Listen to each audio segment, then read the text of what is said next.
अशिव का मतलब होता है दुखद, अकल्याण, और शिव का मतलब होता है सुख, कल्याण। तो हर रात्रि हमारे जीवन में शिवरात्रि कब बनेगी? जब हम जागृत होंगे रात्रि में। उसी के संदर्भ में शिवरात्रि साधक के लिए एक अभ्यास की रात्रि है कि भाई शंकर जी के नाम पर आज हम जगें और जगने का अभ्यास करें। ये तो एक तरीका है। दूसरा, इसका तात्पर्य है कि आज ही के दिन लिंग के रूप में, ज्योतिर्लिंग के रूप में भगवान शंकर का अर्थात परमात्मा का आविर्भाव हुआ था। लिंग पुराण में, शिव पुराण में, अनेक पुराणों में इसकी चर्चा है कि एक बार ब्रह्मा जी में और विष्णु जी में संघर्ष हो गया। ब्रह्मा पता लगा रहे थे कि मैं कहाँ हूं, कैसे हूं, तो ढूंढते ढूंढते गए तो देखा भगवान विष्णु है अनंत सैया में। कथा में अंतर है अनेक पुराणों में। कहीं कहीं पर ऐसी भी चर्चा है कि दुनिया की सत्यता का पता लगाने के लिए ब्रह्मा जी ब्रह्मलोक छोड़ करके आ रहे थे, विष्णु जी भी आ रहे थे कि मैं कौन हूं इसको जानूं। मैं कौन की, इस मैं की खोज में, यानी मैं कौन हूं, मैं कहां हूं, मैं कैसे हूं, मुझे किसने बनाया, यही तो है जीवन के प्रश्न है। ये जगत क्या है, ये जीवन क्या है। तो इसी की खोज में ब्रह्मा और विष्णु दोनों चले। दोनों की एक जगह पर मुलाकात हो गई तो ब्रह्मा ने विष्णु से पूछा कि तुम कौन हो।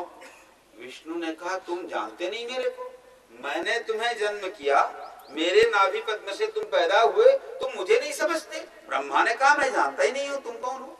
अरे बोले मैं हूं विष्णु, इस जगत का सृष्टा, इस जगत का पालन करने वाला और इस जगत का संहार, ये तीनों ही कार्य मेरे द्वारा होते हैं। तो ब्रह्मा ने कहा सृष्टि का काम तो मैं करता हूं, तुम कहां से आ गए? मैं तो सृष्टा हूं, मेरी इच्छा से तो जगत की रचना हुई है।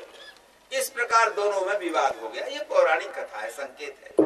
तो उसी जगह पर दोनों के बीच में एक दिव्य ज्योतिर्लिंग प्रकट हो गया। एक तरफ ब्रह्मा, एक तरफ विष्णु, और दोनों के बीच में और आकाशवाणी हुई कि हे ब्रह्मा, हे विष्णु, तुम लड़ाई क्यों करते हो? यथार्थ में तुम दोनों को पैदा करने वाला मैं। ये दोनों को आश्चर्य। फिर दोनों ने कहा कि अच्छा ये सच बोल रहा है कि झूठ, चलो पता लगाते हैं।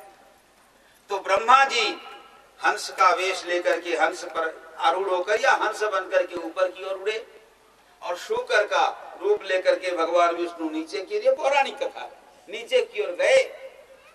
तो भगवान विष्णु नीचे जाते जाते थक गए। जब कुछ नहीं हुआ तो फिर वो वापस लौट आए, बोले मैं पता नहीं लगा पाऊंगा अनंत तक।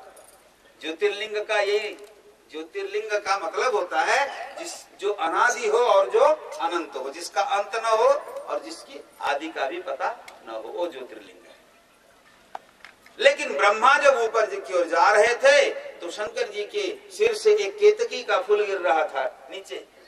केतकी का फूल पकड़ लिया, वो आ गए और बोले हे विष्णु देखो मैंने पता लगा लिया, इसलिए अब ब्रह्मांड का सबसे बड़ा देवता मैं बन गया। तो भगवान विष्णु ने कहा हो सकता है तुमने पता लगा लिया होगा। बोले प्रमाण क्या है? ब्रह्मा ने कहा प्रमाण ये केतकी है। बोले केतकी से पूछ लो। तो केतकी फूल ने भी झूठी गवाही दे दी, है ना। उसने गवाही दे दी कि हाँ हाँ मैं मस्तक में था शंकर जी का, तो मुझे लेकर के ब्रह्मा आ रहे हैं, और ब्रह्मा ने पता लगा लिया। तो विष्णु ने कहा ठीक है केतकी अगर ऐसी बोलती है, लेकिन मुझे तो भरोसा नहीं हो रहा है। मैं तो यही विश्वास करूंगा कि स्वयं शंकर जी या ये जो ज्योतिर्लिंग जो प्रकट हुआ हमारे साथ बीच, वही प्रमाणित कर दें कि ब्रह्मा ने पता लगा लिया, तो मैं मान लूंगा कि अब तुम ही सृष्टा हो, तुम ही सब।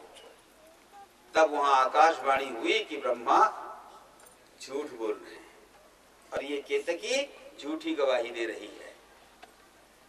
ये केतकी गिर रही थी और बीच रास्ते में ही ब्रह्मा ने इसको पा लिया, इसलिए ये ठीक बात नहीं है। ब्रह्मा ने गलती की और ये केतकी भी झूठ बोल रही है, इसलिए आज से ये केतकी मेरे सिर में कभी नहीं चढ़ेगी और मेरी पूजा केतकी से केतकी फूल से नहीं होगी। तब से केतकी को भगवान शंकर ने त्याग दिया और ब्रह्मा भी बेचारे फिर लज्जित हुए, क्षमा मांगे। मेरा कहने का तात्पर्य ये है, आज का दिन ब्रह्मा और विष्णु के बीच में ज्योतिर्लिंग के रूप में प्रकट होने का दिन है। भगवान आए और तब उन दोनों को भगवान शंकर ने ही कहा था कि देखो, आज के बाद तुम लोग मुझे लिंग के रूप में ही पूजा करोगे और मेरी आधार जो है, मेरा आधार वह भगवती के रूप में होगी। इसीलिए शिवलिंग और जलाधारी जो कहते हैं, जलाधारी जिसको कहते हैं ना, वो है शक्ति का प्रतीक अर्थात भगवती का प्रतीक, और शिवलिंग शंकर जी का प्रतीक है। लिंग का मतलब होता है जहां समग्र जगत जाके लीन होता है और जहां से समग्र जगत प्रकट होता है, वह आधार शक्ति लिंग है।